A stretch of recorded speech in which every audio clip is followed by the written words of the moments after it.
Hello and welcome to Energy Unplugged by Aurora. This podcast features various experts from Aurora having in-depth conversations with key industry leaders, policymakers and academics from all over the world. It explores the hottest topics across the energy market and gives a unique perspective on major energy issues. Welcome to this week's edition of the Aurora Energy Unplugged podcast. My name is Emma Woodward and I'm going to be leading the conversation today.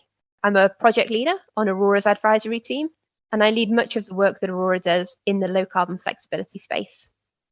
I'm joined here today by Catherine Raw, who is the Managing Director of SSE Thermal. She's been at the company since last April and is responsible for the strategy and development of the company's flexible power generation and energy storage activities. Catherine's got an extensive background in the mining industry, having worked as both the COO and the CFO for the international metals and mining firm Barrick Gold. And prior to this, she was a managing director and fund manager at Blackrock. Catherine has a background in natural resources and in geological sciences, having studied at the University of Cambridge, and then undertook a master's in mineral project appraisal from Imperial College London. So thank you very much for joining me here today, Catherine. Thank you for having me. The topic of conversation for today is going to be on low carbon flexibility, and particularly thinking about hydrogen and gas CCS within the power sector. So I'd like to start off with a question on that, Catherine. Could you just walk us through the importance of low carbon flexibility on the power sector as SSE sees it? Absolutely. Well, if we step back and look at power as a system, just as you said, so we look at what is it that the country needs in order to be able to switch the lights on when it wants, in order to have reliable electricity whenever we want it, whenever we need it, then you're essentially looking at how to balance supply and demand in order to deliver it. And what we see is through the energy transition, that's going to change. The way in which we balance supply and demand is going to change very significantly compared to where we've been over the last decade, 20 years. So what I mean by that is as renewable power, intermittent renewable power grows and becomes a larger part of electricity supply, and as we see baseload supply like coal come off, what you're going to see is a supply side system that is much more intermittent. And during periods when it's not windy, it's not sunny, you're going to have backup flexible power that can respond very quickly to when suddenly the wind has stopped blowing. And we've seen just over the last few weeks how you can have very still, very cold period followed by a very windy, very rainy period, all happening within the touch of a button. There's always that joke, if you ever want to see 4 seasons in Scotland, just stand outside. So it's that challenge means that increasingly, as we look to the future, we're going to need the flexibility that currently is provided by things like gas CCGTs and gas peakers. But it needs to be low carbon if we're going to decarbonize and have a net zero system by 2035. And so that is the critical thing to focus on that we in SSE Thermal are now focusing on, is what is providing that low carbon flexibility to back up a renewables-led system, even with investments in networks and everything else to support that renewables-led system. What technologies are going to provide that low carbon flexibility in the future? Thank you. Yeah. And really, this does back up a lot of the work that we are doing here at Aurora. In our scenarios where we're forecasting what the power sector might look like in a net zero world in 2035, we do also see the need for at least 9 gigawatts of gas CCS by that point, and 2 gigawatts of hydrogen CCGTs, which would be backed up by additional peaking capacity, which could be gas or could also be hydrogen-based peakers. Mm-hmm. So we are focusing there a lot on what is going to be providing that firm capacity, and what sort of like flexibly ramping capacity might we need to manage those big swings in intermittent renewable generation. But I would also be interested to hear your thoughts on additional system needs, because it's not just managing intermittent renewable generation that the grid operator is going to have to be thinking about in the future. As we are looking at this at Aurora, we are also seeing a big need for synchronous capacity, so technologies that can provide inertia and frequency control to the system, but also the sorts of technologies that might be able to provide things like voltage control through reactive power provision, which we see as becoming increasingly important to the system as well. So I'd be interested to hear your views on how thermal technologies might be able to provide those sorts of services in relation maybe to other technologies which people are also looking at to be able to provide low carbon capacity. Yes, so we see today, when I look at our gas power stations, and actually we've just acquired Triton Power as a joint venture with Equinor, and its project in Deeside actually is exactly what you've described. It provides those inertia services and synchronization, and it's actually a turbine that is now no longer generating power, but is providing those stability services to the system. We see, in fact, a lot of the revenues or additional revenues that we generate coming through providing those ancillary services to the grid in order to stabilize the system, whether it's frequency, whether it's inertia, all of these things. And that's increasing as we see more of this intermittent power coming onto the system. So the challenge with other forms of flexible power batteries specifically is that they can't provide that in the same way. And so then you say, okay, well, when we look at low carbon technology in the future, can it provide it in the same way? And so that's where power CCS and hydrogen power, when you look at the technologies they're using, ultimately, they should be able to provide those same services. And that's the added benefit of that low carbon thermal generation to the system. So from our perspective, it is critical, not only the flexibility, but the ancillary services that it provides. The other thing, of course, is the black start or restoration services that's provided, and increasingly our engagement with National Grid is that's becoming more and more critical. As we see the coal power plants that used to provide those services come off the system, they're looking more and more to thermal generators through gas, and then potentially the next generation of low carbon thermal in providing those same services to the system in the case of a blackout, where you do have a situation where you've just got to reboot the system. So long answer to your question, but that is what some form of low carbon thermal should be able to provide to the system going forward. Yeah, that makes perfect sense. I think you've summarized the key points there very nicely. It's not just about managing intermittent renewable generation, but there is a lot of other things we have to consider in order to be able to manage the system in a safe and secure manner. If we think about the types of technologies that we want to focus on, which is specifically gas CCS plants, hydrogen CCGTs, there are obviously key differences between the way those technologies react and behave. Gas CCS is essentially a very similar type of technology to standard CCGTs, in that the asset will be burning gas, the turbine will be spinning and generating electricity in that manner. Carbon dioxide will still be being produced, but it will be being captured and stored underground post generation. Whereas with hydrogen, it's obviously already a low carbon fuel, and the key to be thinking about there is whether it's being generated through electrolysis, whether it's being generated through CCS earlier in the process. But are you able to walk me through some of the key differences in the way those technologies then behave, sort of how different the differences in the technology's operating behavior might impact their costs, and how that might impact the way that they behave, and how they can provide sort of flexibility to the system? So at a high level, what both power CCS, so post-combustion CCGT, and hydrogen, and when we say hydrogen to power, we could be talking OCGT, so open cycle gas turbine, or closed. But I think ultimately what both technologies have in common is that they are dispatchable firm capacity. and can operate flexibly. So the definition of flexible is how flexible. So I would argue both power CCS and hydrogen deliver flexible capacity. And so the question is, are you talking about minutes, or are you talking about a half hour in terms of the level of flexibility of ramp up and ramp down? And they can generate for sustained periods, and as we've already discussed, provide an array of other system services. So that's what they both have in common.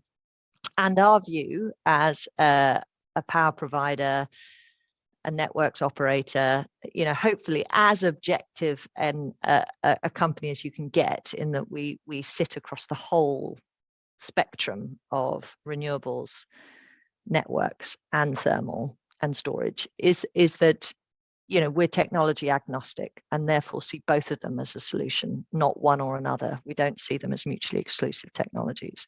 What we see is that power CCS is deliverable earlier. And what I mean by that is that there's both the policy in place to deliver it soon, within the next 5 years, and that's very much around the industrial cluster CCUS process that is underway at the moment in government.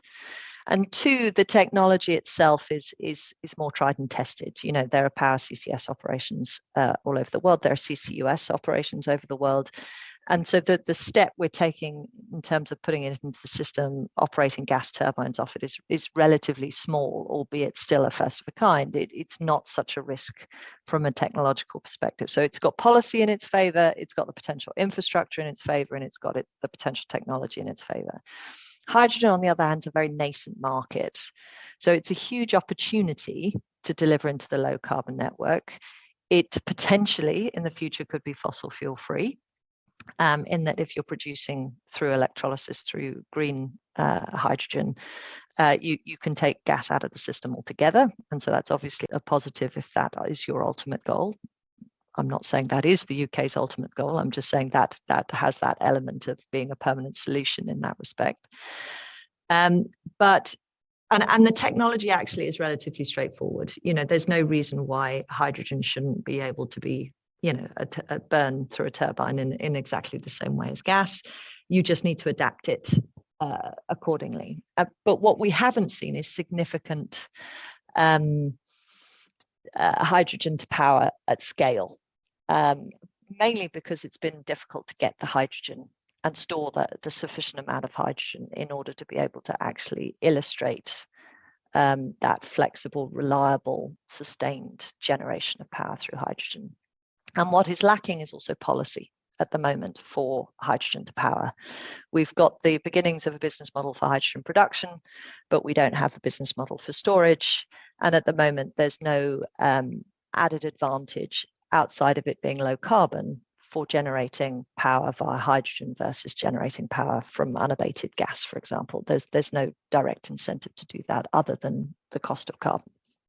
So when we look at the uses for the system, from our perspective, we see power CCS as probably slightly less flexible, so less peaker related, and that's because of the nature of the carbon capture circuit on the back end.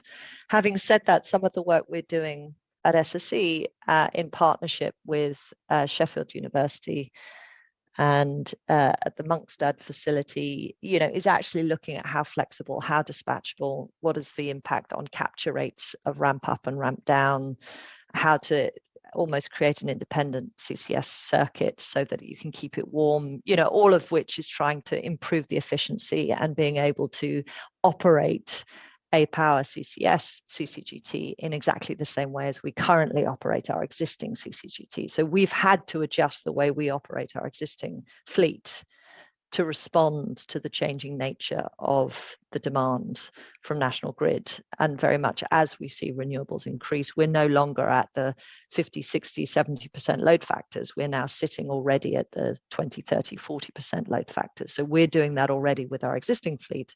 And so we're now pushing the boundaries of what power CCS is available for. But it is fair to say that hydrogen, that ability to just switch on and switch off, you don't have that back end complexity of the CCS circuit on the back. So it should be more flexible in that respect.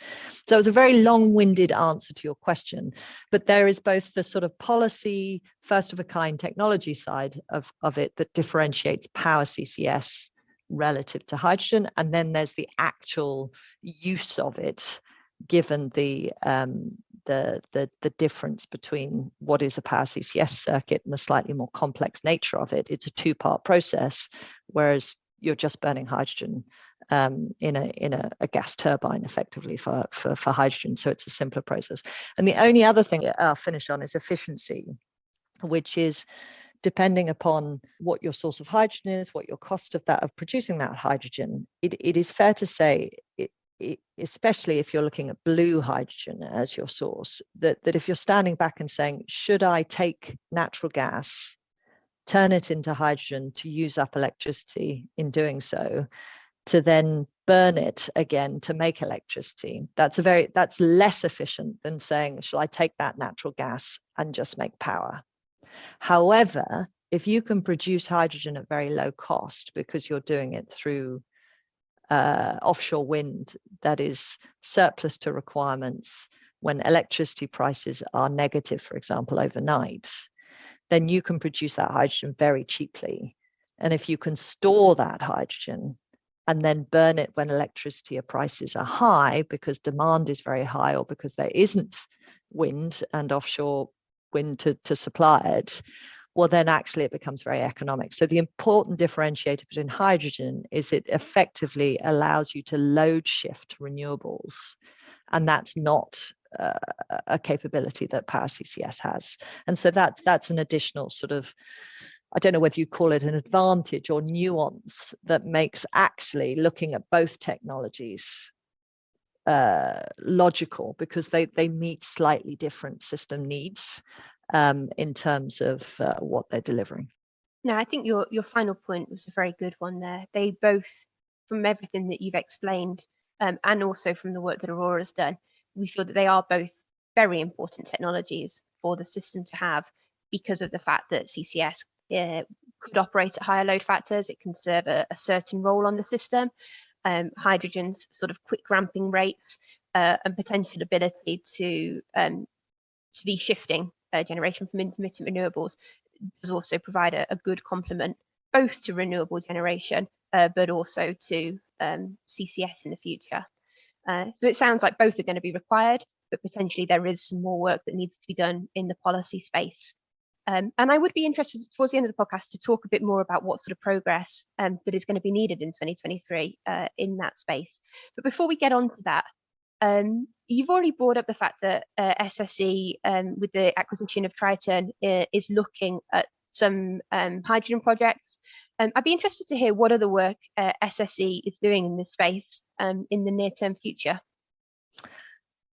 Absolutely, and I'd be very glad to tell you, Emma. And if you'll allow me, I'll tell you both what we're doing in hydrogen and on CCS. So I'll start with hydrogen, because you started with hydrogen. So it's in no way describing my preference. I am agnostic.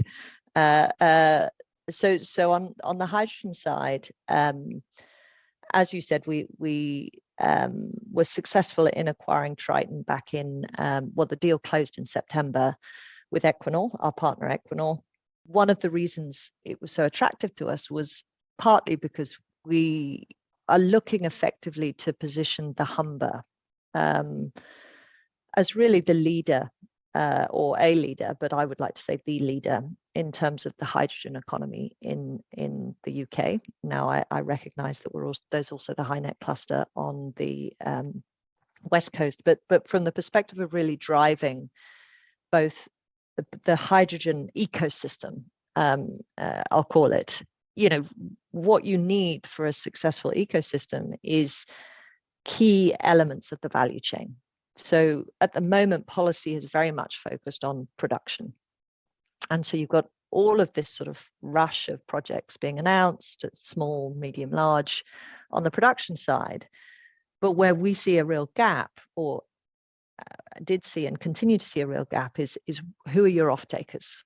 and who importantly are your anchor off-takers? How do you persuade large industry, heavy industry that has to invest in this new technology that it is worth switching over to hydrogen versus continuing to emit carbon? And what you really need is a sort of, if you build it, they will come scenario, but you need the first person to come. You need your anchor demand. And that's where ultimately we see power as actually providing that anchor demand. It may not be the most efficient use of hydrogen, although I've just argued why I think it will be an efficient use of hydrogen in the long term, depending on the price it costs to produce hydrogen. But it can do it very quickly. And so Triton sits right next to Equinor's H2H Salt-10 Blue Reformer. And it was a key off-taker in terms of blending hydrogen into the CCGT, and it had already articulated a strategy to deliver that by 2027. So for us, what it clearly made clear, or what it allowed us to do, was start to piece together pieces of the puzzle. So Triton is one, an existing CCGT Salt-10 power station sitting next to H2H Salt-10 with a now firm strategy, which wasn't firm under a US private equity company, but is now firm under SSE and Equinor, to be looking to blend up to 30% of hydrogen by 2027. You then look at what else we're doing in the Humber. So we own the Aurora and Attic gas storage sites that sit just to the north of the Humber. So Aurora we own as a 66-33 joint venture with Equinor, with SSE being the operator. And we announced back in 2021 a plan to expand the cavern storage, but with the intention of storing hydrogen in this phase 2 expansion, with up to 320 gigawatt hours of hydrogen, that would then effectively allow you to provide a buffer store to then supply hydrogen to the Humber. So that hydrogen storage project, the aim would be that you're bringing that on before 2030. And it's able to then effectively really support the broader ecosystem within the Humber. So then we were looking at, okay, so what are the other things that need to be filled in order to make this hydrogen ecosystem effective? And so then you look at the challenges of green hydrogen and the intermittent nature of production. And you also look at demand, and particularly demand from hydrogen to power, the intermittent nature of demand. And you say, okay, well, you're going to need storage to act as that buffer in order to be able to allow for these to be producing at different rates. And you're going to need to work out how to optimize that, what level and scale of electrolysis couples with what level and scale of demand, and what level scale of storage allows you to lower the cost of the whole system. And so that led us to what we announced just before Christmas, and we put into the Net Zero Hydrogen Fund, is the Aurora Hydrogen Pathfinder project. Now, what this is 35 megawatts of grid electrolysis, feeding into a converted salt cavern at Aurora, that then feeds into a 50 megawatt OCGT. And we have feed underway with Siemens and Black & Veatch in order to be able to deliver that and if it's successful in the Net Zero Hydrogen Fund, by having electrolysis hydrogen production by the end of 2025, with the OCGT up and running by 2026, selling low carbon power into the grid by 2026. So that allows us to really prove the whole ecosystem, as it were, to then be able to scale that up and support what is the hydrogen storage project by 2030, what is the blue hydrogen project potentially for Equinor, H2H Salt-10 by 27, 28. You've got Triton Salt-10's blending. So really, what I'm trying to articulate here is a whole load of projects that when you piece them together and you look at the timing of them, it's really creating a vision for what could be the first, and what I hope will be a fast growing and accelerate the reality of a hydrogen economy in the Humber region of the UK. I'm just coupling that. We're also now considering what other options we have in Ireland as well. And so at the moment, Irish policy on hydrogen is much earlier stage than it is in the UK, but they have been quite clear that they prefer hydrogen to power CCS because they don't have the same gas fields to store the carbon dioxide as we do in the North Sea, although they are looking into it and they do have some gas fields, but they've chosen hydrogen as a priority. And so now we're looking at our Tarbert asset and understanding what the potential for hydrogen there is in the future, and making sure that it could be hydrogen ready when that policy is supportive. So this is just a few of the projects that are in the pipeline, but I hope illustrates just how serious we're taking this and how far we want to move forward on the hydrogen space. Now, I know I've spoken for a long time, so I'll just briefly talk about the power CCS side of things. We have Keadby 3 also in the Humber, that is a power CCS project. So Keadby 1, Keadby 2 are our current power stations. So Keadby 2 is commissioning as we speak. It's the most efficient unabated gas power station in Europe. The next phase would be Keadby 3. It's been shortlisted in part of the Track 1 industrial cluster process. We're waiting and hoping for the final selection in February, thereabouts. We're in negotiations with BEIS at the moment over the dispatchable power agreement, but that would be a power CCS project with the carbon dioxide going through the shared carbon dioxide transport and storage infrastructure associated with the East Coast cluster. We've also got Peterhead 2. So these are joint ventures with Equinor as well. Peterhead 2 is currently in the reserve status from a cluster process. The Scottish cluster is in reserve status, but we're hoping the government will announce the Track 2 process. But we're looking at a carbon capture and storage project up at Peterhead, which is one of our current power stations. And then finally, what I didn't mention is Keadby 4 would be a hydrogen CCGT sitting adjacent to Keadby 3 at that same location. In order to deliver that, it's reliant on the pipeline infrastructure and also that storage solution we talked about. And so that would come later, probably closer to the end of this decade as a reality. So we have multiple things between sort of 2025, 2027, 2029 and 2030 plus, really delivering low carbon thermal solutions that will allow us to phase out some of our unabated capacity that we're currently running. And I was particularly sort of interested on your comments on how the market is developing in Ireland and how other governments are also considering this problem, because obviously carbonising the power sector is not just a problem that we're thinking about here in GB. These are questions that are being asked right around the world. And so it is interesting to get that perspective about the considerations that are being undertaken by other countries. And also interesting just to hear your perspective on some of the blockers there that you've mentioned as well. So making sure that storage is being developed so that the next phase of power projects could potentially be rolled out. So kind of following on from that, like, are there any other sort of key blockers that you might want to highlight there? Well, I think just to emphasize what you've just said, the biggest challenge we've got is really policy and legislation and key decisions being made.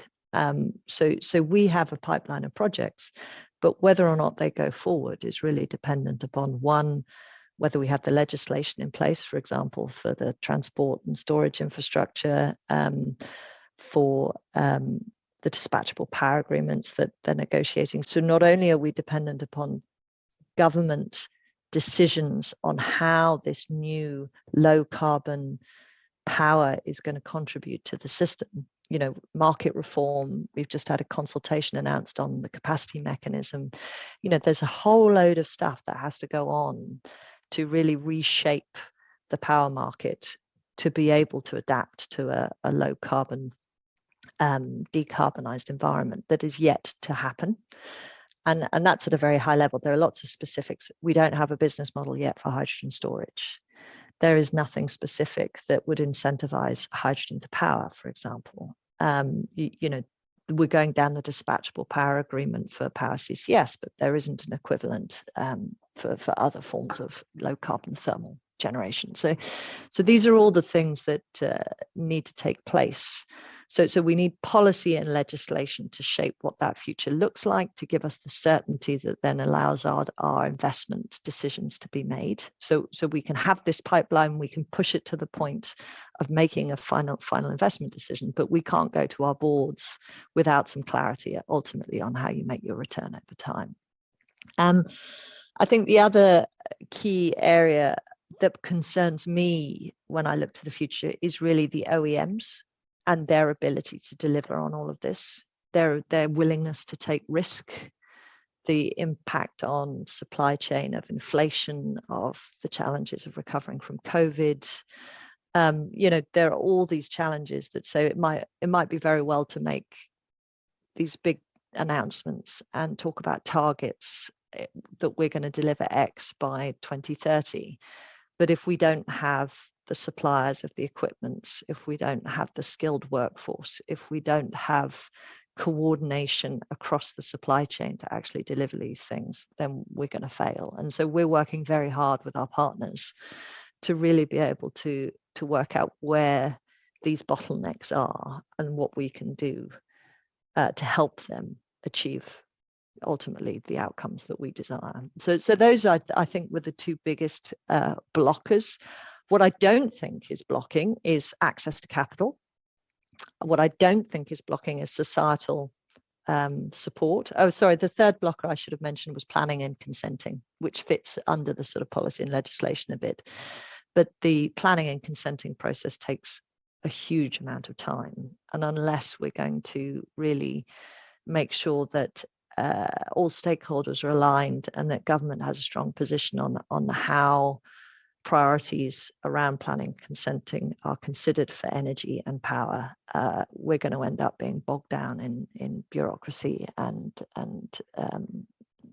dealing with the sort of minority voices that often stall things. So those are the three blockers. But on the other side, investors are very supportive, society is very supportive, and I think at the moment there is capital that is willing to be put at risk in order to deliver this future, and that's probably a very different place to where we were just say 3 years ago, and that is a big change. You have industry, society, and investors, all key stakeholders all aligned to really deliver this. We just need to be able to sort of get moving on it. Great, yeah, and I think that final point you made is important. Like, this is we are on quite a critical path here.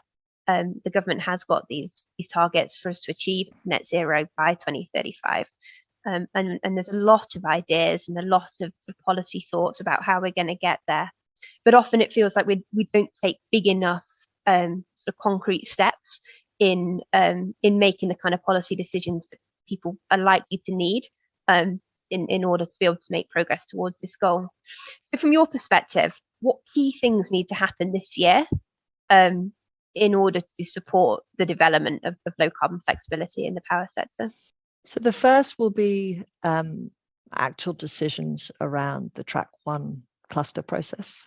So I have to try and be very unbiased here. It doesn't matter if it's not our project that's chosen. They just need to go ahead and choose them and actually commit and put the relevant legislation in place in order that we can then make our financial investment, we being the broader industry, financial investment decisions either at the end of this year or beginning of next, in order to meet the timelines that they've given. So under the industrial cluster process, effectively they're looking for these projects to come online by 2027.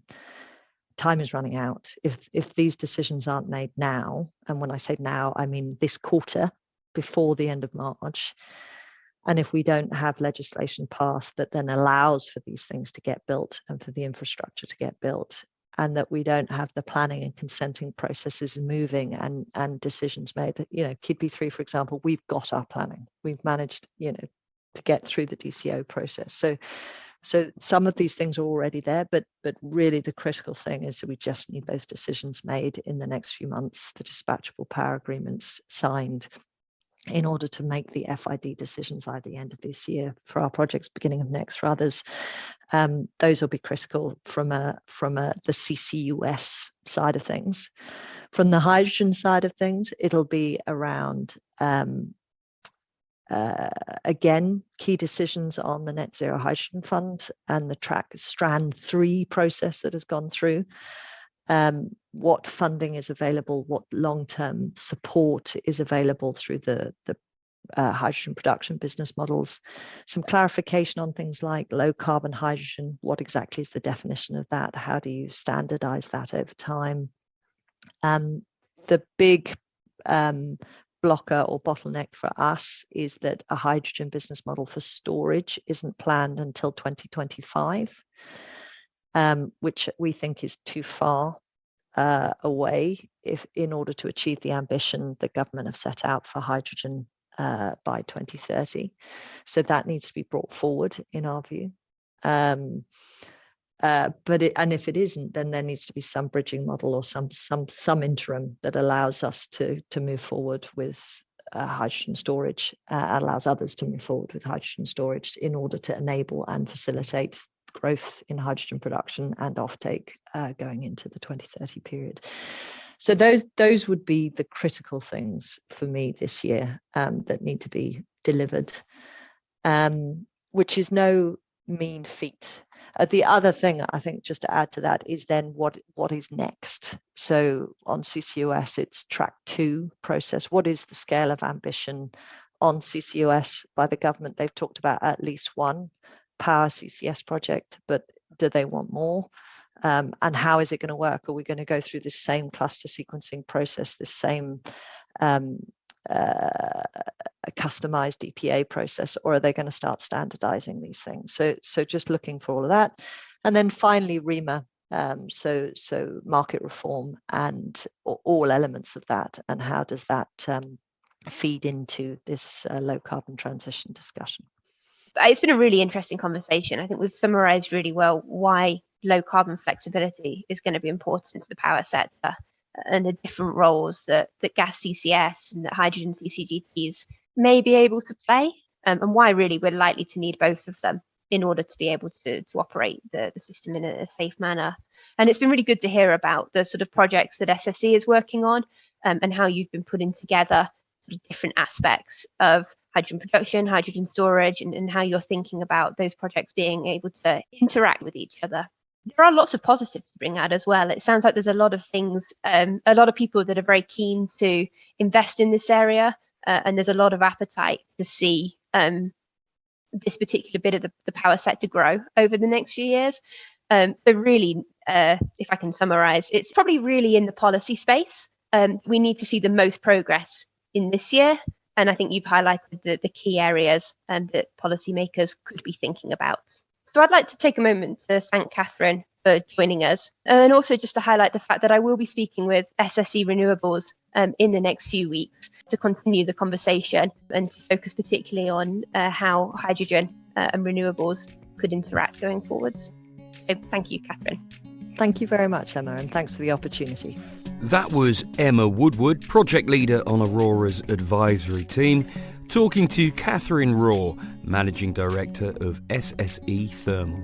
Do keep an eye on our podcast feed for more in-depth conversations with senior members of the energy industry. The best way to do this is to subscribe on whatever platform you use. Thanks for listening, and goodbye.